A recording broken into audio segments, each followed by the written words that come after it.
Hello, today we will be talking about the structural idealization. So what does it mean? Now in real life, I'll just draw a very simple figure now, a structure. We'll have columns. At the bottom of the columns we have some footings, right?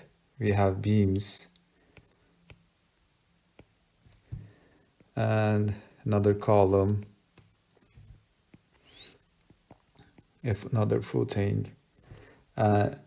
This is of course under the soil, some portion of it. So what we have is an actual structure. Of course, what I draw here is also an approximation because I draw a two-dimensional structure. But let's imagine that that's an actual structure. But of course, when we do an analysis, we don't analyze a structure like this. Instead of it, what we do is we do structural idealization, we simplify it.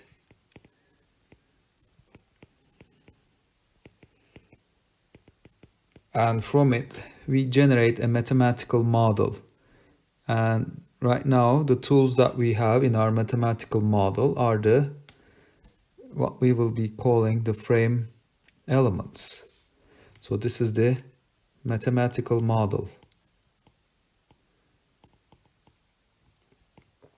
And we will be driving some models that describes the behavior of this mathematical model. So I model the columns and the beams, right? They are all modeled with these elements. Now the foundation. Now in order to model the foundation, we will ask if this foundation is free to rotate. Can it translate in the vertical direction? Can it translate in the horizontal direction? And according to this behavior, we will just represent it with a support condition. And here I will model this foundation with a pin support. So at the end, we get our mathematical model, and we will learn how to analyze such structure. Now, going from actual structure to the mathematical model is also called as modeling. And the structural idealization or the modeling, of course, involves some approximation, because if you think about it, we are not really modeling or solving the actual geometry. Instead, we have a simplified geometry. We have the simplified behavior. If you think about this foundation, for example, it's neither a perfect pin. I mean, in real life, we don't have a support condition that's free to rotate. There will always be some resistance, but it's a modeling approximation. We are just assuming that this foundation acts like a pin support. That's an assumption which introduces some approximation. Of course, in this structural analysis course, our focus is the mathematical models. We will not be talking about modeling at this level. We will be talking about the mathematical model. We have the mathematical model and how we can analyze that mathematical model. In other words, how we can calculate the deflections of this model, how we can calculate the internal forces within the members of this model. Now, this is what we are going to do, but I should also talk about the boundary conditions or supports.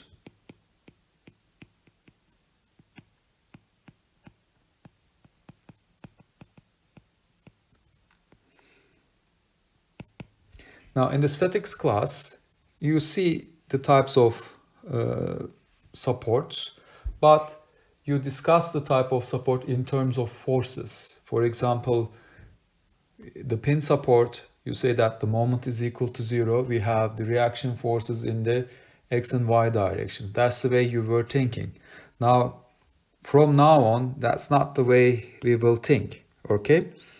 So we have a fixed support, let's say. Okay.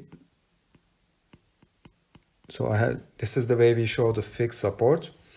And we are saying that, sorry, the rotation at this fixed support is equal to 0, no rotation. The translation in the horizontal direction is equal to 0. Translation in the vertical direction is equal to 0. So how does a fixed support makes the rotation equal to 0? By having a resisting moment. So there's a moment, that moments make the rotation equal to 0. It resists the rotation. Likewise, in order to make the horizontal translation equal to 0, we see a resisting force in the horizontal direction. Because of this force, it doesn't allow any translation. And the same thing for the vertical translation. In order to avoid that vertical translation, we will see a reaction force. Now, as I said before, from now on, we will think everything in terms of deformations. Okay? Again, in the statics course, you were only thinking in terms of forces. Now, leave it there.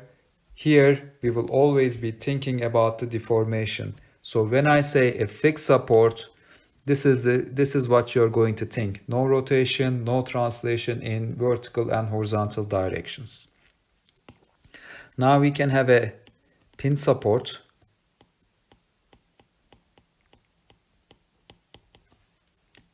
The way we show the pin support is as follows. And pin support is free to rotate. Since it's free to rotate, there is no resistance to rotation. That's why the moment is equal to 0. Okay, so M is equal to 0 because there is no resistance to rotation. That's the way we should be thinking.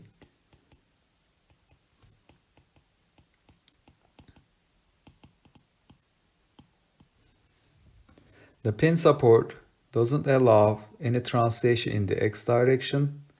It doesn't allow any translation in the y direction. So that's why we will see a horizontal reaction and a vertical reaction. The other support type that we can have is the roller support.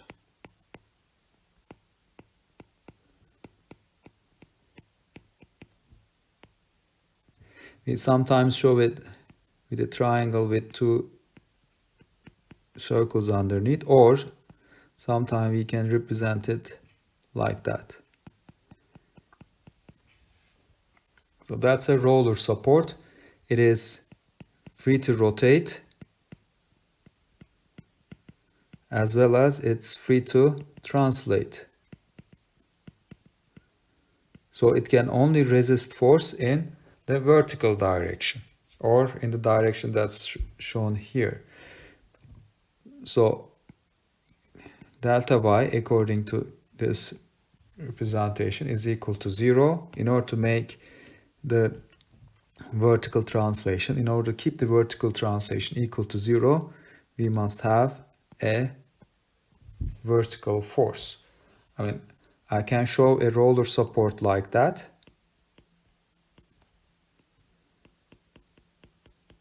In that case, I will have a reaction in the horizontal direction.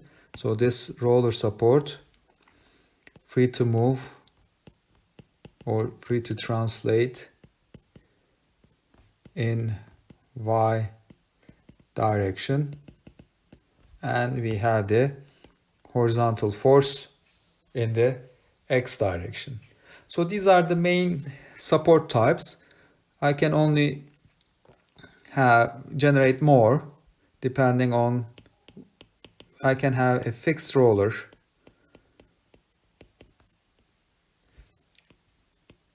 I show it this way, or I can put some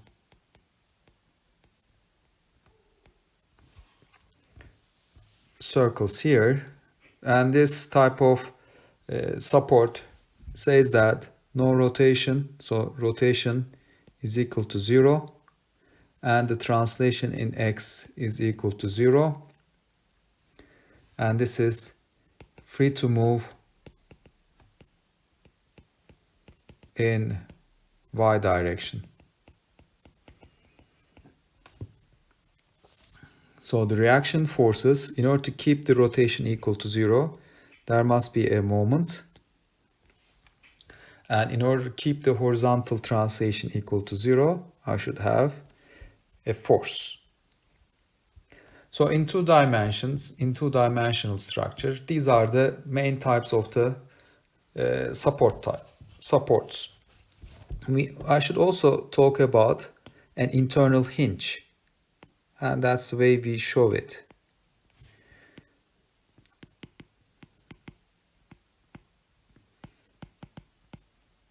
That represents the behavior of a connection, and this type of connection we usually see in steel structures. I will just draw a very simple example. Let's say that I have an I-beam like this. This is the flange. This is the other flange, and in between I have the web. This is one of the I-beams, and I want to connect the other I-beam to it. And the way I connect the second I-beam, I use a plate here, okay, and then I'll use two bolts on both sides. And this is our, remember that, physical structure.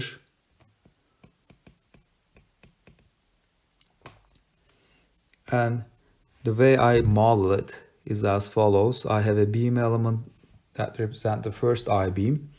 In order to model that connection, I put an internal hinge and another beam member. So that's an internal hinge.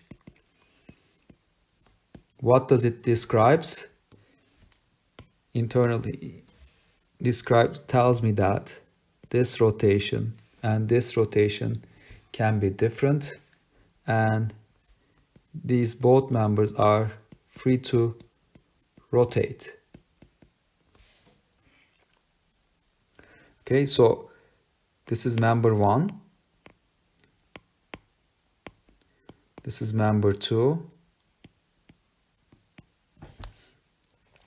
This point, the hinge, let's say that it moves in the downward direction.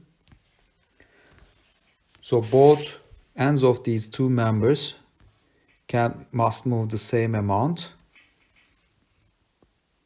but we will see different rotations.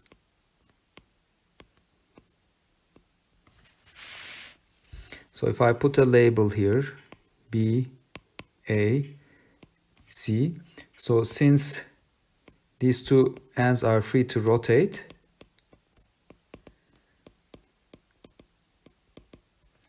I know that MBA must be equal to 0, or MBC also must be equal to 0, or simply we say that moment at point B must be equal to 0.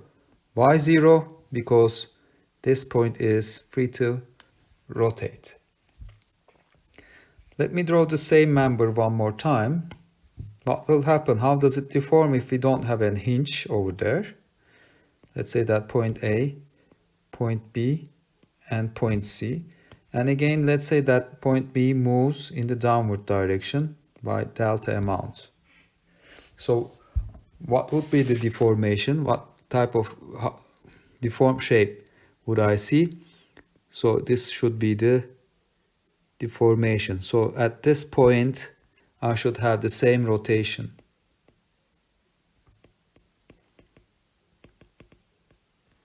Okay, and because of having the same rotation at point B, I cannot say that MB is not equal to 0. I cannot say that moment at B is equal to 0 because there will be some resistance. Because of this resistance, I will have the same rotation at both sides of point B. But when I model the same thing, or when I have an internal hinge, that point is free to rotate, and I see two different rotation. You can imagine that holding the tips of a pencil with your fingers. You can move one of the pencils, but the other pencil doesn't have to move. Okay, that's your hand your fingers are actually an internal hinge in this time. So these are actually some of the modeling tools that we use to model an actual structure, the behavior of an actual structure. These are some of the modeling tools, and we will be using the support conditions and the internal hinge in our structural analysis courses. And the other topic that I want to discuss or summarize is the assumptions. Now we should be aware of the assumptions that we are using. So let's put a heading. So fundamental assumptions.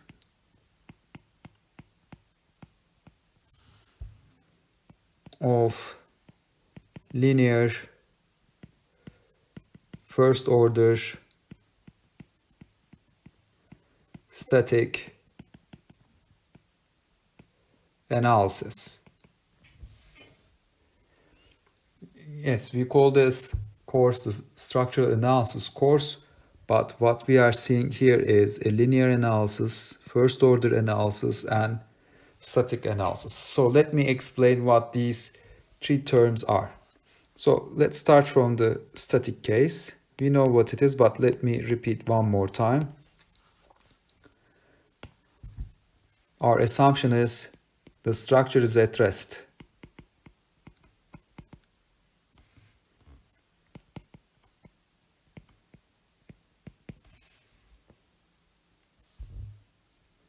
So here we are saying that no accelerations, we don't have any inertial forces. But this is not enough, but also the forces are applied very slowly.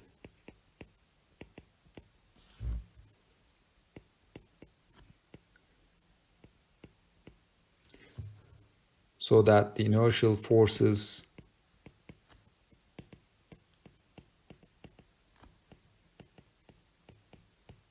can be ignored.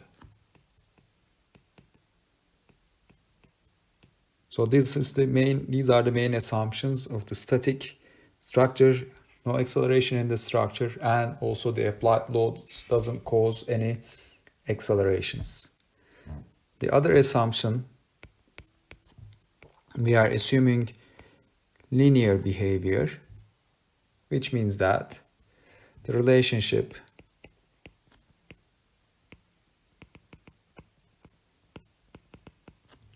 between stress and strain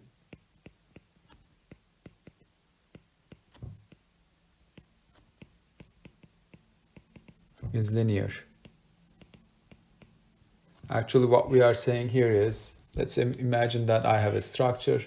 I apply 1 tons of loading, okay? So I get a displacement. Let's say that under 1 ton, the displacement is 1 centimeter. Now, if I apply 100 tons, the displacement will be 100 centimeters. 10,000 tons, the displacement will be 10,000 centimeters. So the behavior doesn't change. It's always linear. And the way we show it is as follows. Stress.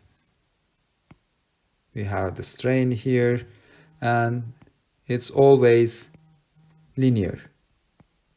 The slope is the elastic modulus. So these are the things that we heard before. I think the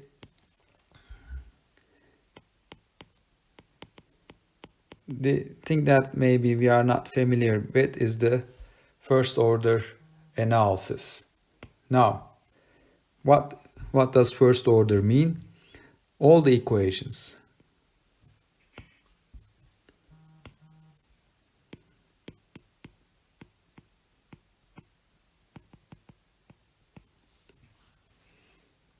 are written according to the undeformed shape.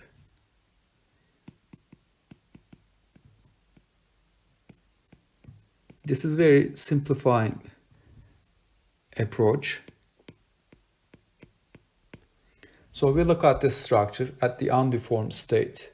So we determine the length of the structure by looking at it, the coordinates, the shape.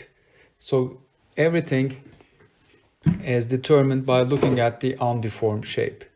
We really don't care how the shape changes after the deformation if we are performing a first order analysis. Of course, here we are assuming that all the deflections are small.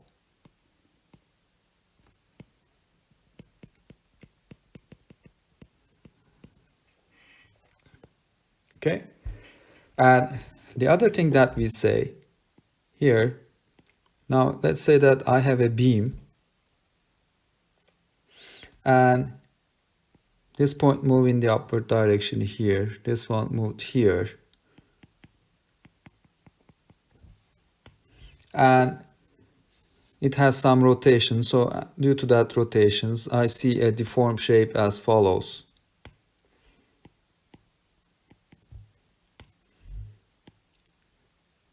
So that's the deformed shape. So this is the initial length of the member. This is point A, point B, and it moved to A prime, B prime. And I'm saying that if these displacements are perpendicular to the element's axis, the length of A prime, B prime is equal to the initial length. Of course, when you look at this figure, it doesn't look like it. You can say that the length of the AB curve, this curve, should be longer than this one.